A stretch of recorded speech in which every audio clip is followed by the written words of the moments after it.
কেউ দুর্ঘটনায় তো কেউ জটিল অসুখে হারিয়েছেন দু চোখের আলো। এমনই ৬০ জন যুবক যুবতী রক্ত দিলেন উত্তর ২৪ পরগনা জেলার গুমার রেনেসাঁ ইনস্টিটিউটে।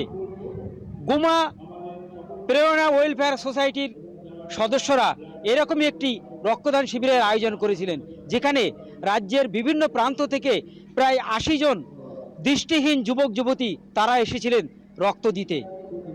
আজ তারা রক্ত দিয়ে বুঝিয়ে দিলেন তারা অন্য আর ৫ জন সুস্থ মানুষের থেকেও কোনো অংশেই পিছিয়ে নেই। ব্লাড ডোনেশন ক্যাম্পের আয়োজন করা হয়েছে। তো আজকে যে আমরা এখানে উপস্থিত হয়েছি তার কারণ একটাই, আমরাও যেন প্রত্যেকটা যে পেশেন্ট রয়েছে, যে সমস্ত লোকেরা যারা ব্লাডের সমস্যার জন্য অনেক ঘোরাঘুরি করেন, তারা কখনো ব্লাড পান না। তো আমরাও যেন সাধারণ লোকেরা যেইভাবে ব্লাড দিয়ে সাহায্য করেন, তো আমরাও কিন্তু কোনোভাবেই পিছিয়ে নেই। আমরাও যেন মানুষের কাজে লাগতে পারি এবং সমাজসেবামূলক কাজে আমরাও নিজেদের জড়িত করতে পারি। কারণের জন্য বলতে এখানে আমরা তো এটা তো প্রেরণা অডিও লাইব্রেরিতে বিভিন্ন সময় হায়ার স্টাডিজের ক্ষেত্রে রেকর্ডিং পাই। তো এক্ষেত্রে যিনি আছেন তারকদা, তিনি আমাদেরকে বলেছেন যে এরকম রক্ত দেওয়া হবে।